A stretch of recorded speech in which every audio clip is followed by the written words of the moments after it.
You feel it in your gut, don't you? Something at work is just off. Your manager's acting distant, you're being left out of the meetings, and you used to lead them. There's a weird tension you just can't quite name. You tell yourself you're just being paranoid, but what if you're not? The hard truth is most people get completely blindsided by a layoff, but management almost always leaves clues.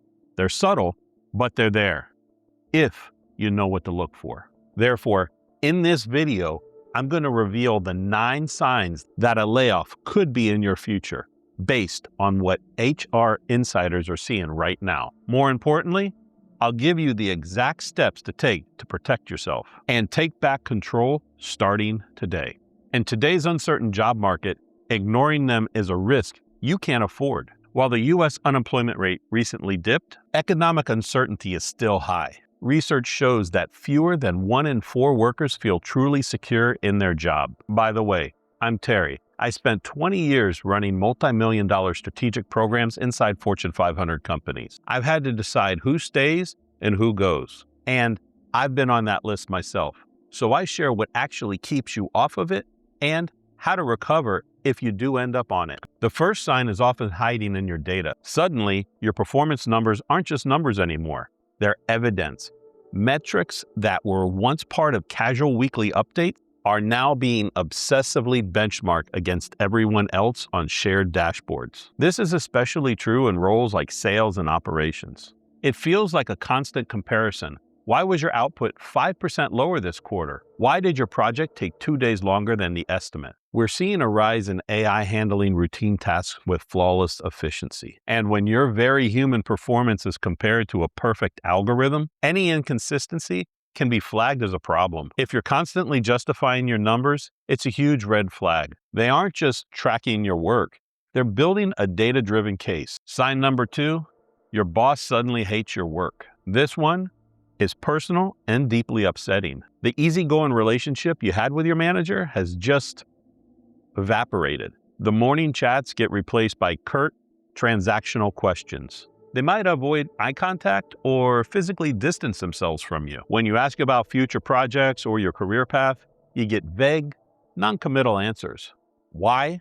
Because they're no longer invested in your future at the company. In their mind, you might not have one. HR pros admit managers get cagey and anxious before cuts because they know what's coming. This isn't just a bad mood. It's a sign their confidence in you is gone. Let me know in the comments, which of these signs have you personally witnessed? Trust me, you are not alone in this.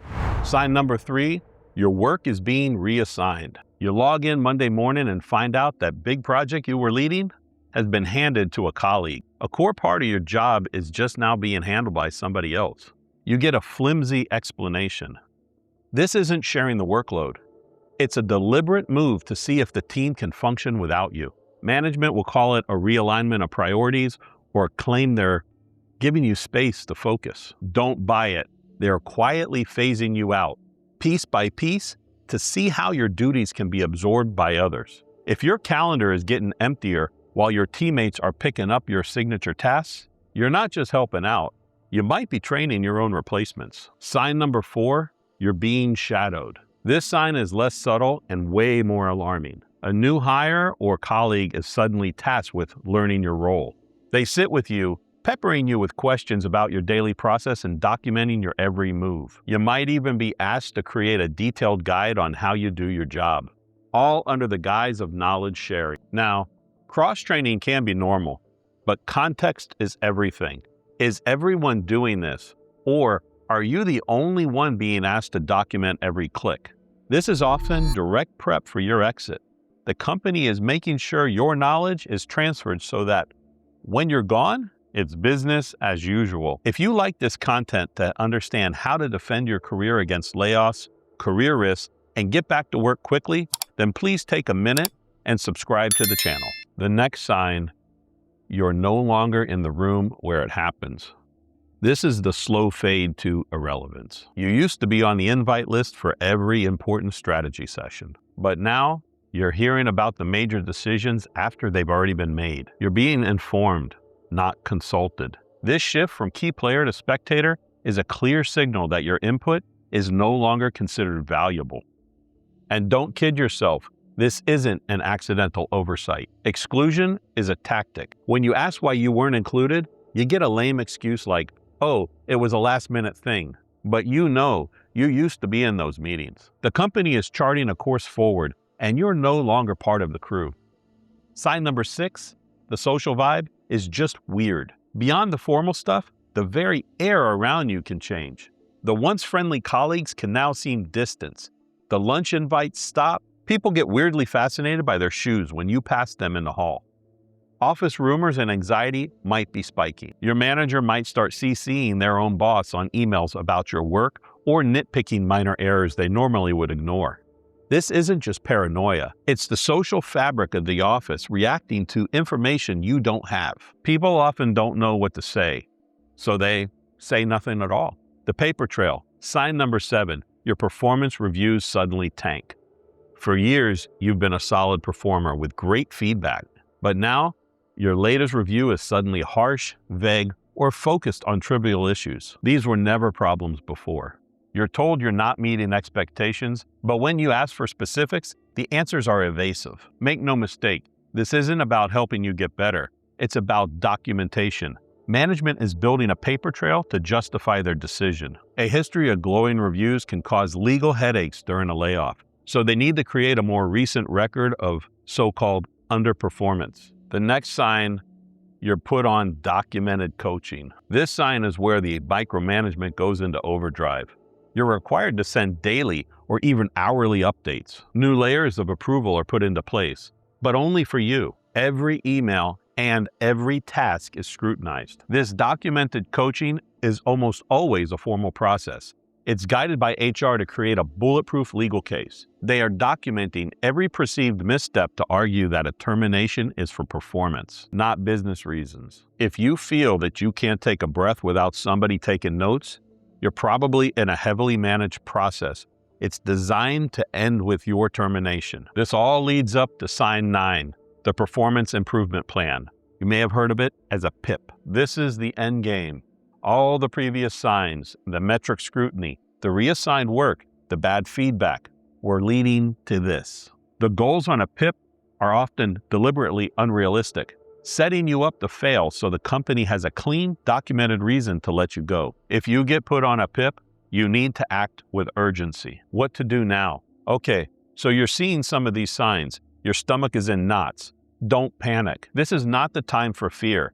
It's the time for action. Here's your immediate game plan. First, become your own hype person. While they're building a case against you, you need to build a case for yourself. Start a private document and list every successful project and piece of positive feedback.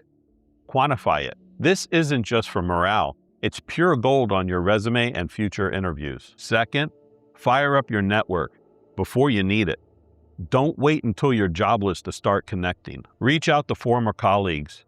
Ping recruiters on LinkedIn, and grab some coffee with contacts. Frame it as just exploring what's out there. A strong network is the best safety net you can have. Third, sharpen your axe.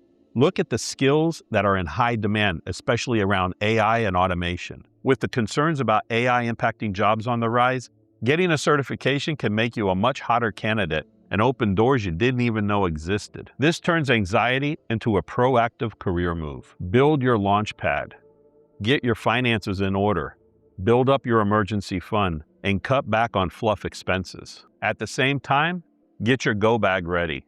Update your resume, polish your LinkedIn, and have a portfolio of your best work ready to share. Even if a layoff never comes, being this prepared gives you an incredible sense of control. I know, seeing these signs is scary, but please hear this. A layoff is a business decision. It's not a reflection of your worth as a person. It's a calculation on a spreadsheet, and it doesn't define your talent, your potential, or your future. By recognizing these signs early, you're no longer a victim of circumstance. You are an informed professional who has the power to act. You can turn the chaos into opportunity. This opportunity can help you to find a role, a team, or a company that truly values what you bring to the table. Subscribe to Miami Cloud if you want the survival guide, not the theory. the actual strategies. And if you want to know how to make yourself too politically expensive to fire, that video is right here. I'll see you over there.